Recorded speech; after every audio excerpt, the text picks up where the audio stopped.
This was one of the most painful things I've ever written, but these are things that have to be said. We can no longer consider Jews who align themselves with the murderers of Jewish babies part of the Jewish people. Cool.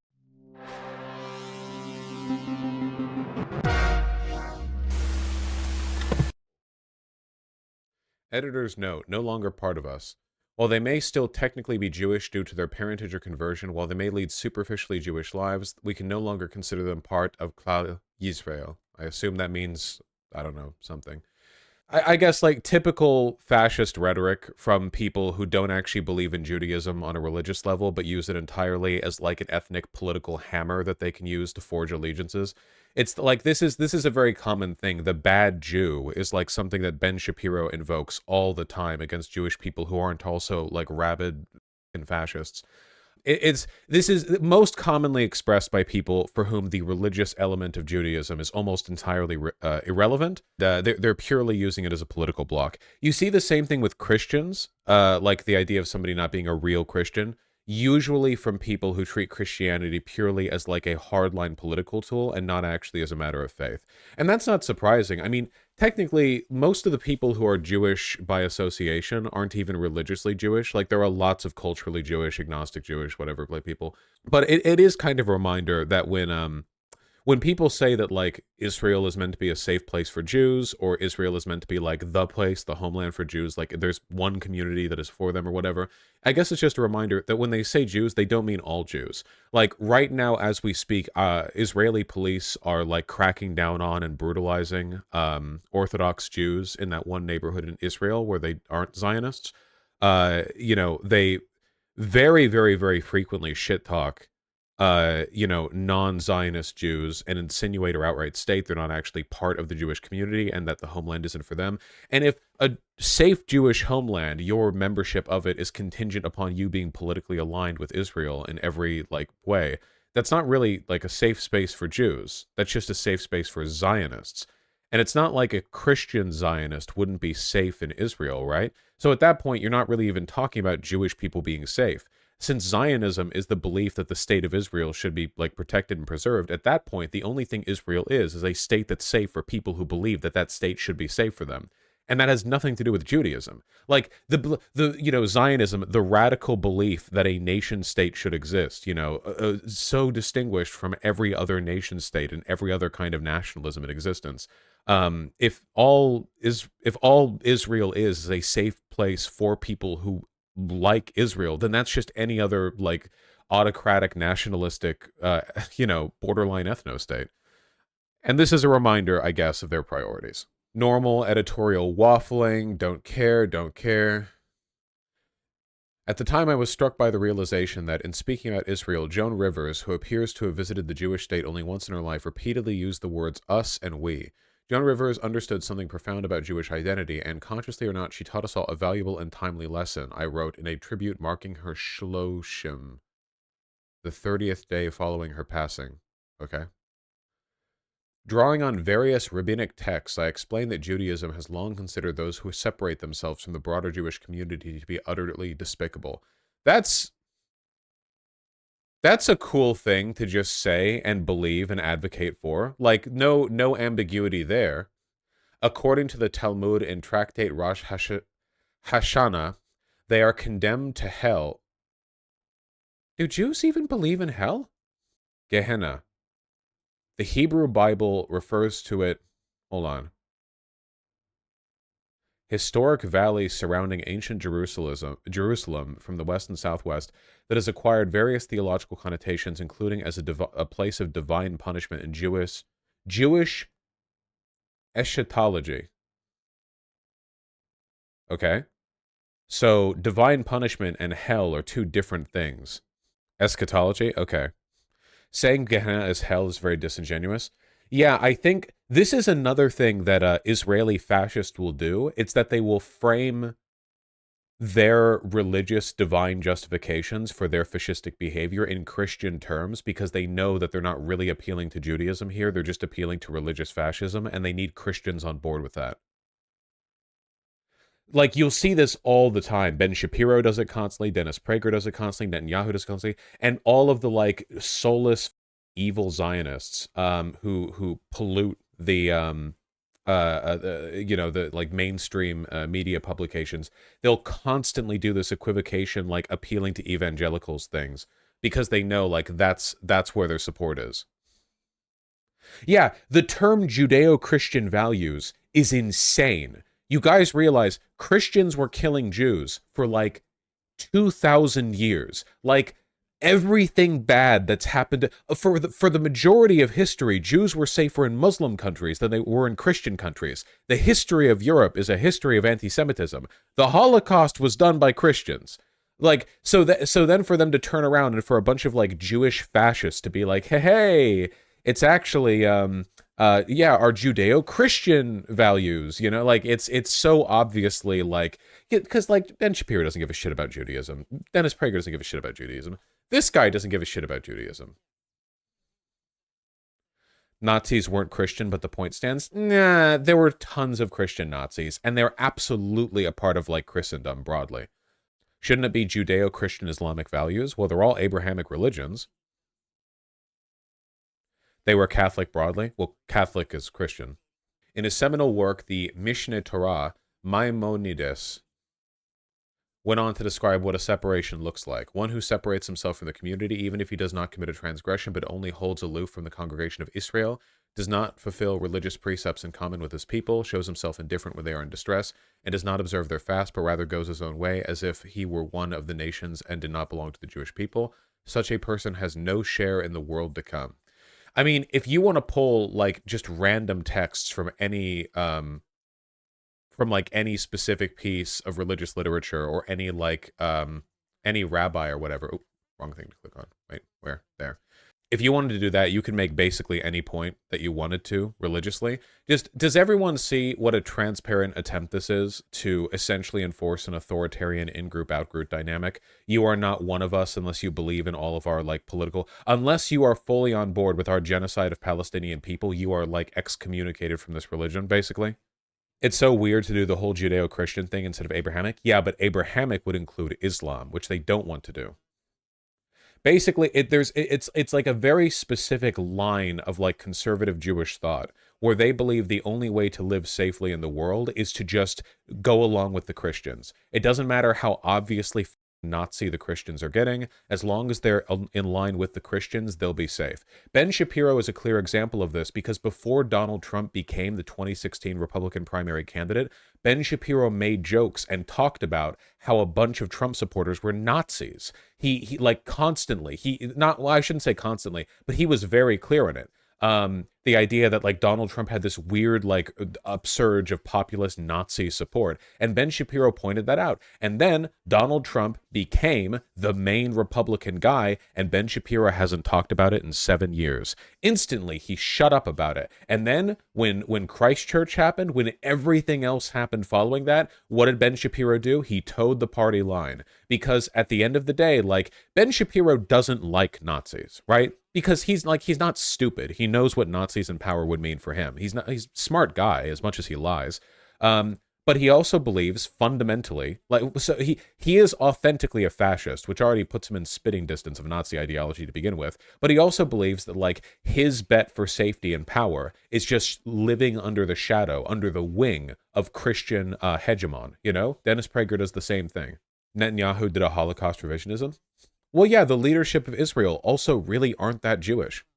Like, seriously, they're not. Like, they're not Jewish, really, the same reason that, like, the Ayatollah isn't really Islamic. Like, they use religion to justify their power, but that's it. Like, Donald Trump uses Christian fascism as the thrust of many of his political talking points. Even if he doesn't say it out loud, he definitely at least alludes to it. Donald Trump doesn't give a shit about Christianity. Religion, historically, for the most part, with the exception of a few, I don't know, mad kings and emperors or whatever, this is really getting into the no true Scotsman territory? No, it really isn't. When we talk about what motivates people's behavior, people who are authentically motivated by religious belief, like, that shit is just not happening at the upper level. How many times have you seen world leaders suddenly act like disparate to their geopolitical interests, disparate to their previous behavior because of some like religious epiphany or out of some like religious abstemiousness? It doesn't really happen. Like, the Ayatollah will do or say whatever he wants, and just conveniently Islam justifies whatever he wants. Netanyahu will do or say whatever he wants, and just conveniently, Judaism justifies whatever he wants. American Christian fascists will do or say whatever they want, and just like look at like evangelical mega pastors. Does anyone seriously believe people like Kirk Copeland give a shit about the Bible or Jesus Christ? Maybe in some deluded megalomaniacal way, they think that because they're like sent by God to enlighten the flock, they think anything they do or believe must necessarily be divine. But like in an authentic sense, like genuine behavioral motivation, that's just Cope. That's Cope from Copeland, you know? I think it's important to understand, like, there are people who believe in religion, and then there are people who believe religion can help them achieve a goal. Which religion is the most susceptible to becoming fascistic? All of them equally. I don't think there's any relationship, really, between the text of a religious work and, like, how people treat it or how people behave. I think there's almost no connection. We call these critics un-Jews because they believe the only way to fulfill the Jewish mission of saving the world with Jewish values is to undo the ways most actual Jews do Jewishness. Sharansky and Troy wrote, they are not ex-Jews or non-Jews because many of them are and remain deeply involved Jewishly, despite their harsh dissent. For many of these un-Jews, like, so this is like depersonalization and dehumanization in the most like obvious fundamental way. The public and communal staging of their anti-Israeli and anti-Zionist beliefs appears to be the badge of a superior form of Judaism, stripped of the unsavory and unethical ethnocentric and colonialist baggage. Dude, it's so overt. He's like, look at these bad Jews who are acting the way they are, despite being authentically Jewish, in an effort to rid themselves of the taint of quote-unquote ethnocentrism or colonialism. Like, look, yeah, maybe those are actually bad things. Like, maybe. What the Thank you. I keep seeing people who say, ostensibly leftists, who say Islam is uniquely incompatible with democracy. Yeah, total bullshit. Total bullshit. 100% bullshit. Muslims presided over the Islamic Golden Age and granted the world light. Christians presided over the fucking Enlightenment. I don't know as much about India, but I know for an absolute fucking fact that India did a lot of insane shit for a while. Like everyone think it's like a historical bias. Like if you want to point to any particular point in history, you can make any group of people look really good or really bad. The truth is that like any group can be anything, you know? It's all historical circumstances. It's all, as a Marxist might say, material conditions that dictate whether or not people are, colonizers or scientists, heroes or villains. What was that? Fucking ad block flash? They went on to describe, quote, un-Jews throughout the ages, from the Roman general Tiberius Julius Alexander, a nephew of the noted Jewish philosopher Philo, who was Titus's second in command during the siege of Jerusalem in 70 CE, to members of the Evreiskaya Siksia, the Jewish division of the Communist Party. Wow! Who could have guessed that this weird ethno-theocentric purge of quote-unquote bad Jews would come back around to denouncing communists? What an astonishing surprise. Who eagerly participated in the erasure of Judaism in the Soviet Union while promoting sanitized ideals of social justice. Sanitized ideals of social justice. It's so fucking overt. Also added to this list of bad Jews were the communist Jews, who promoted social justice in the Soviet Union. One of the most prominent un-Jews was Rosa Luxemburg, one of the best people to have ever lived. In 1917, when a friend expressed concern about the plight of Jews threatened by pogrom, Luxemburg's response was scathing. She said, "I have no room in my heart for Jewish suffering," she raged. "Why do you pester me with Jewish troubles? I feel closer to the wretched victims of the rubber plantations of Putumayo or the Negroes in Africa. I have no separate corner in my heart for the ghetto."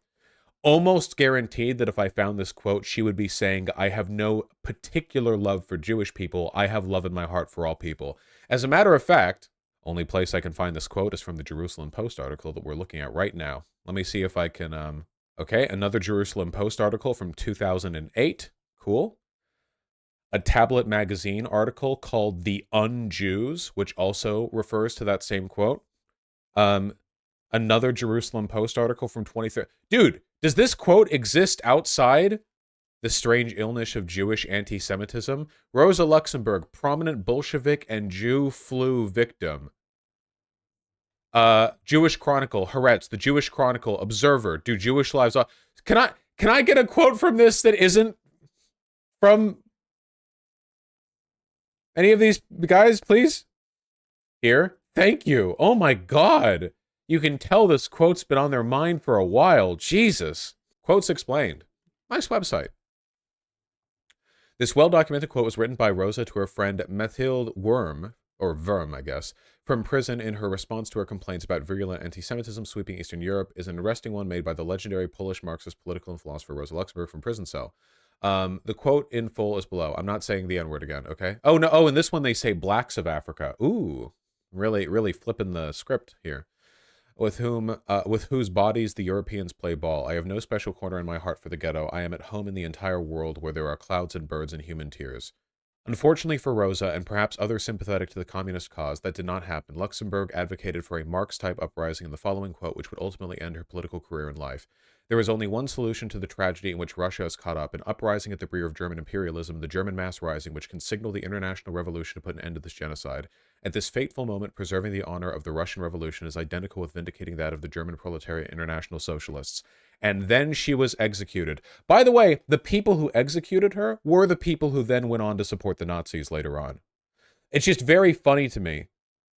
So this quote is very clearly her saying she cares about all groups and all their suffering. Like, that's the only reasonable way to interpret it. But the Freikorps, yeah, basically were just like proto-Nazis in political allegiance. It seems particularly disgusting to me to say, like, oh, yeah, Rosa Luxemburg was an un-Jew. Here's a quote of her saying that she loves all people equally, and she was murdered by people who then went on to back the Nazis. Like, dog. She literally died trying to keep Germany from turning into the Germany that killed 6 billion Jews. Rosa Luxemburg wasn't just any random communist Jew. She was like the forward advocate of the other path Germany could have taken. Did I say 6 billion? Maybe 6 billion. You're anti-Semitic if you say it's 6 billion actually. No, 6 million Jews. Yeah, she was the communist Jew. Does anyone else agree that's insanely fucking anti-Semitic? Like, if anybody could have taken Germany down a different path, made Germany anything other than what it turned out to be, it would have been her. And they killed her for it. And now here, like, in an article written today, Jerusalem Post is like, actually, she was a bad Jew because she cared for the suffering of all people equally. She's like Jesus. Rosa Luxemburg was like Jesus, I agree. Though she might disagree. Well, wait, Jesus was a Jew. Actually, Rosa Luxemburg was not a self-hated Jew. Yeah, Rosa Luxemburg was a remarkable woman. I've talked about her on stream before, but she's one of my, like, big dub mega heroes in terms of, like, historical figures. She was one of the few communists of her time smart enough to realize that there was a genuine threat of, like, sort of authoritarian statist takeovers and like Vanguard Party nonsense interfering with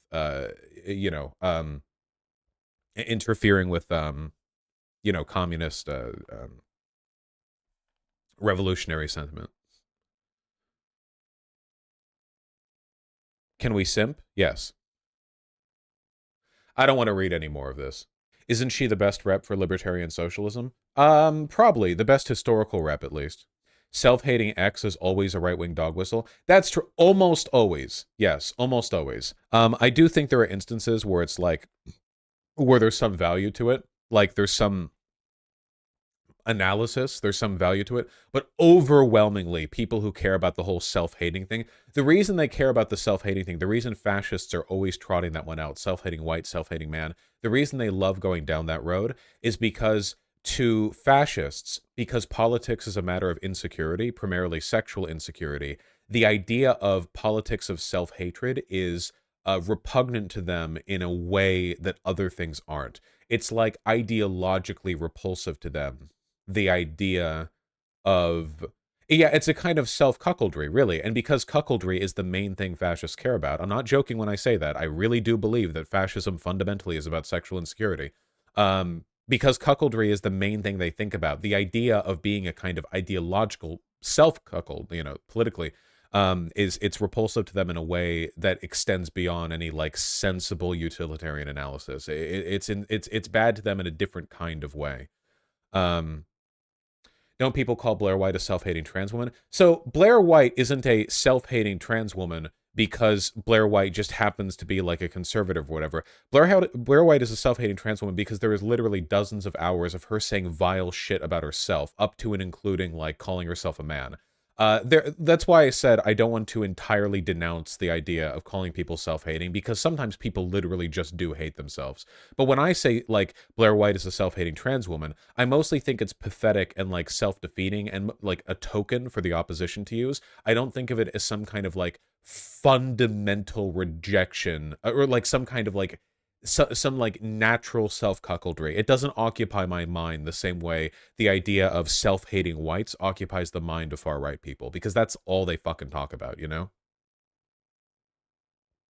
I guess to cap it off, I'll say this, okay? I do think that Blair White is a self-hating trans person, but my analysis of her and my like arguments against her don't really rely on that belief. I could stop saying it and stop believing it, and it wouldn't really fundamentally change anything that I say about her or like her arguments. Whereas the idea of the self-hating white person is fundamental to fascist and Nazi rhetoric. It's not just like an incidental thing that they notice and point out while making their arguments. It is literally the bedrock point of their arguments about, like, that's why they always use the term Western suicide rather than like you know, like immigration or whatever. All their entire like political ethos is built around the idea that whites are destroying themselves in an act of like cuckoldry and self-hatred. Okay, I'm rambling enough. All right, yeah. Yeah, by self, they don't mean the individual, they mean the racial group. That's a good point. Yeah, exactly. When I say Blair White is self-hating, I mean herself. Whereas when Nazis say that whites are self-hating, they mean they hate their own group rather than they hate themselves. It's they do the like, yeah, the collectivist thing. They're evil collectivists. That's right. Okay, yeah. Ramble, ramble. Ramble, ramble.